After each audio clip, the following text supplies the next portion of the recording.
안녕하세요. 하늘번양을 그리워하는 나그네 갠성경 토론에 오신 여러분을 환영합니다.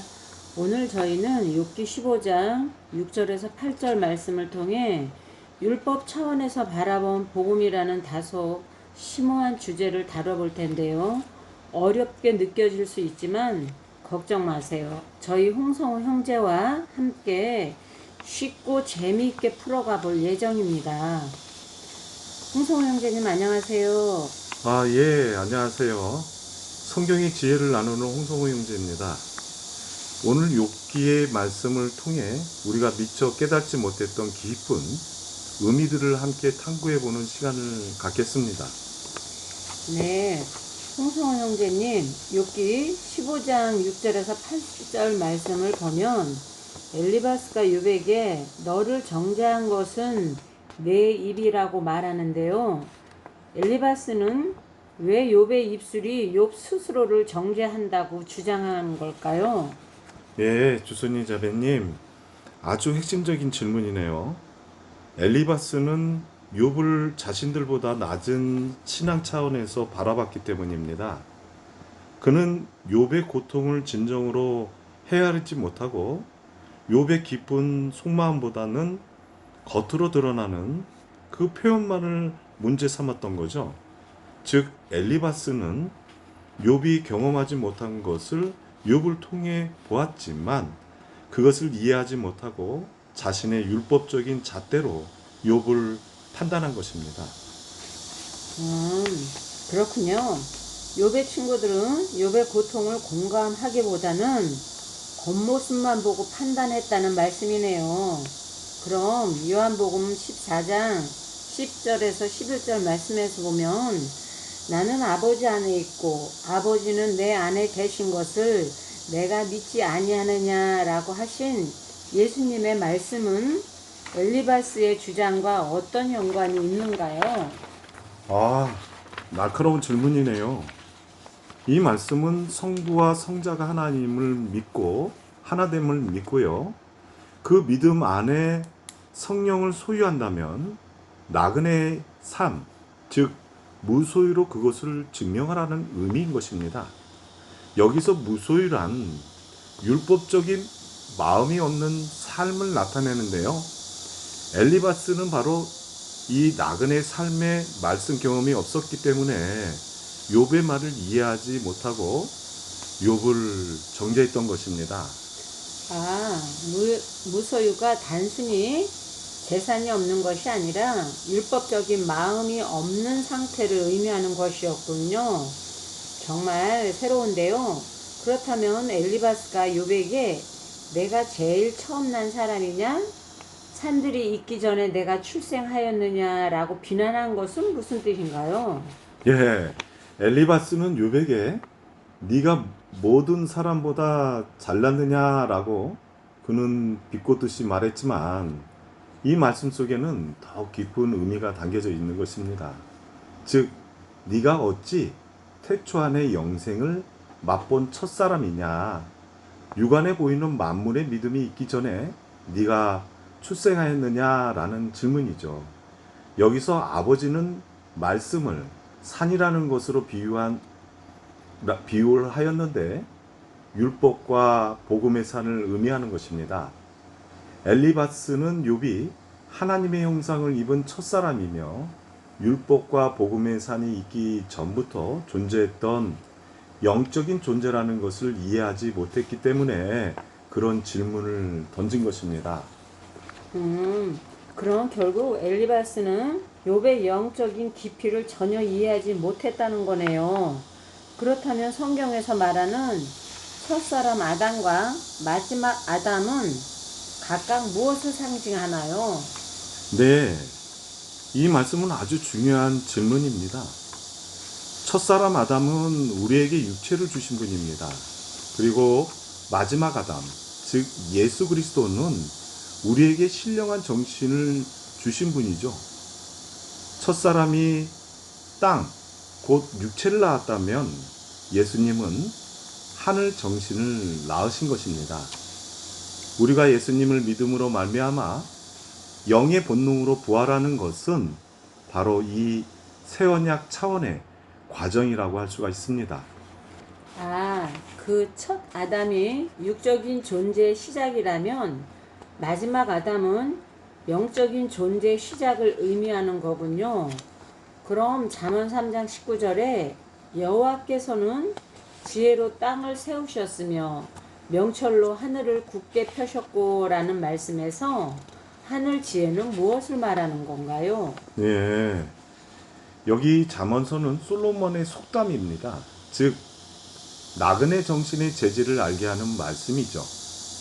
여기서 하늘 지혜란 예수님 심령 안에서 즐겁고 평안한 마음의 판을 말하는 것입니다. 곧 육체인 땅이라고도 하고요. 그리스도의 하늘 지혜가 예수님께 임했을 때 나타나는 희열을 말하는 것입니다.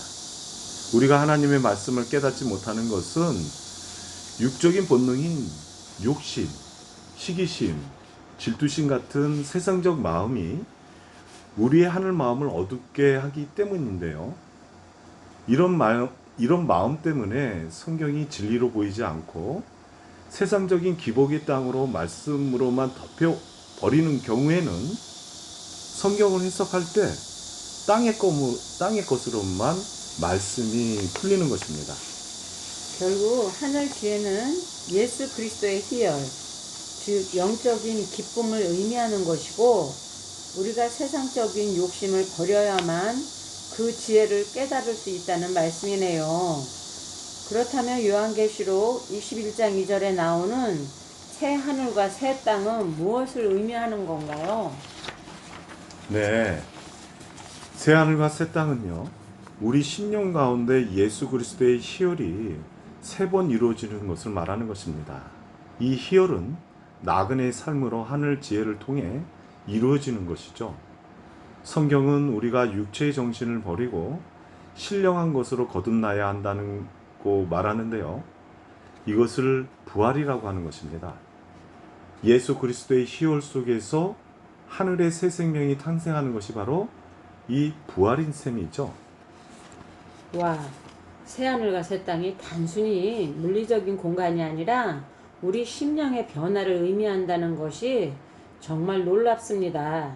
마지막으로 율법 차원, 심한 차원, 영한 차원, 그리고 계시한 차원은 무엇을 말하는 건가요?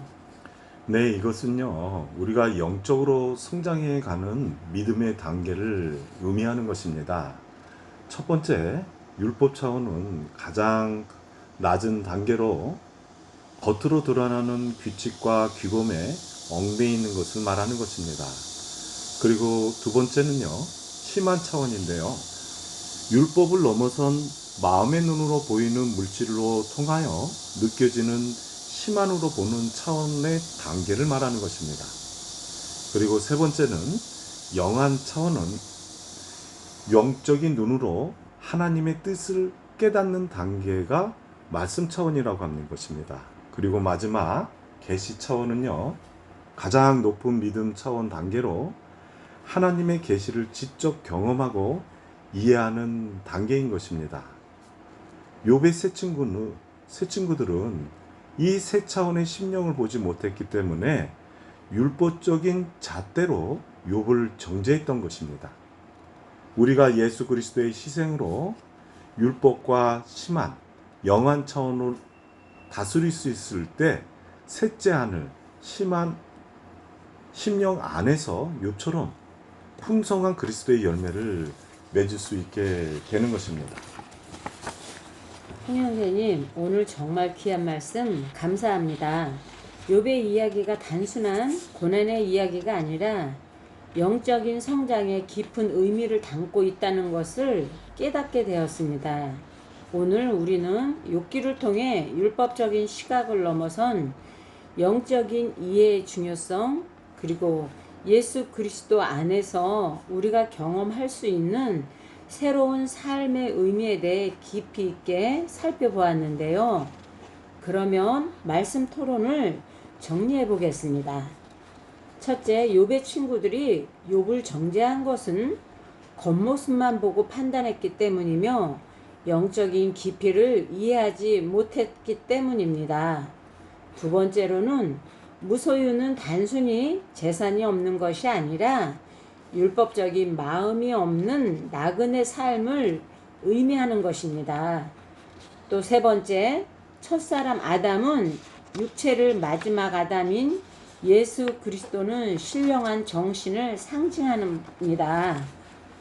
또 네 번째, 하늘 지혜는 예수 그리스도의 희열, 즉 영적인 기쁨을 의미하며 세상적인 욕심을 버려야 깨달을 수 있습니다. 다섯 번째, 새하늘과 새 땅은 우리 신령 가운데 예수 그리스도의 희열이 3번 이루어지는 것을 말합니다. 여섯 번째, 율법, 심한, 영한, 계시한 차원은 우리가 영적으로 성장해 나가는 단계를 의미하며 율법적인 시각을 넘어 영적인 이해에 도달해야 합니다. 마지막으로 일곱 번째, 오늘 나눈 이야기들이 여러분의 삶의 작은 지혜가 되기를 바라며 다음 시간에도 더욱 풍성한 이야기로 찾아오겠습니다. 그럼 갠성경 토론을 다음 시간에 또 뵙겠습니다.